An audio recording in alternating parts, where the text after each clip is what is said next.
James web space telescope இப்போ ரீசெண்டாக நமது சோலாஸ்டத்துக்கு வெளியே நமது சூரிய குடும்பத்துக்கு வெளியே TWA-7b எனும் எக்ஸோ பிளானட்டை வந்து படம் பிடித்திருக்கு. இதோட டேட்டா வந்து கலெக்ட் பண்ணியிருக்கு. அந்த டேட்டா மூலம் நாசா வந்து என்ன கண்டுபிடிச்சிருக்காங்க அப்படின்னு கேட்டீங்கன்னா, TWA-7b இந்த எக்ஸோ பிளானட் நமது சோலாஸ்டத்தில் உள்ள சாட்டர்ன் பிளானட்டோட நிறைய கொண்டு இருக்கு. இந்த எக்ஸோ பிளானட் வந்து ஒரு சிறிய அளவு உள்ள பிளானட். இந்த எக்ஸோ பிளானட் வந்து ஒரு கோல்டு கேஸ் ஜெயன்ட் பிளானட் அப்படின்னு கண்டுபிடிச்சிருக்காங்க. இந்த TWA-7b இந்த எக்ஸோ பிளானட் வந்து TWA-7 எனும் நட்சத்திரத்தை ஆர்பிட் பண்ணுது அப்படின்னு கண்டுபிடிச்சிருக்காங்க. இந்த எக்ஸோ பிளானட் அதோட நட்சத்திரத்தை லாங் டிஸ்டன்ஸ்ல இருந்து ஆர்பிட் பண்ணுது. இது எந்த அளவு டிஸ்டன்ஸ் அப்படின்னு கேட்டீங்கன்னா, நமது பூமி நமது சூரியனை ஆர்பிட் பண்ற டிஸ்டன்ஸை விட 52 மடங்கு அதிகமான டிஸ்டன்ஸ்ல இந்த TWA-7b இந்த எக்ஸோ பிளானட் வந்து அதோட நட்சத்திரமான TWA-7 எனும் நட்சத்திரத்தை ஆர்பிட் பண்ணுது அப்படின்னு கண்டுபிடிச்சிருக்காங்க. இந்த TWA-7 இந்த நட்சத்திரம் வந்து 6.4 மில்லியன் ஆண்டுகள் பழமையானது. இந்த நட்சத்திரம் வந்து ஒரு யங்கஸ்ட் நட்சத்திரம். இதெல்லாம் அந்த டேட்டா மூலம் நாசா வந்து கண்டுபிடிச்சிருக்காங்க.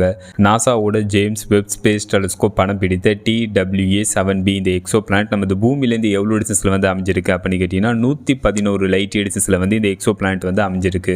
ஒன் லைட் இயர் கிலோமீட்டராக கணக்குனா 9.461 ட்ரில்லியன் கிலோமீட்டர், அதாவது வெறும் ஒரு லைட் இயர் கிலோமீட்டராக கணக்குனா 9 லட்சம் கோடி கிலோமீட்டர். இந்த எக்ஸோ பிளானட் நமது பூமியிலேருந்து 111 லைட் இயர் டிஸ்டன்ஸில் வந்து அமைஞ்சிருக்கு. அப்போ நமக்கு எந்த லைட் டிஸ்டன்ஸில் இந்த எக்ஸோ பிளானட் வந்து அமைஞ்சிருக்குன்னு, அதுக்கப்புறம் இந்த யூனிவர்ஸில் இந்த பிரபஞ்சத்தில் எது ஸ்பீடாக ட்ராவல் ஆகும்னா லைட்டு தான் ஸ்பீடாக ட்ராவல் ஆகும். லைட்டோட ஸ்பீடு வந்து ஒரு செகண்டுக்கு ஒரு வினாடிக்கு 3 லட்சம் கிலோமீட்டர் வந்து ட்ராவல் ஆகிருக்கும். லைட்டோட ஸ்பீடில் நம்ம ட்ராவல் பண்ணி போனாவே இந்த TWA-7b இந்த எக்ஸோ பிளானட் அடைகிறதுக்கு 111 லைட் இயர்ஸ் ஆகும். ஏன்னா அந்த லிவ் டிஸ்டன்ஸில் இந்த எக்ஸோ பிளானட் வந்து அமைஞ்சிருக்கு.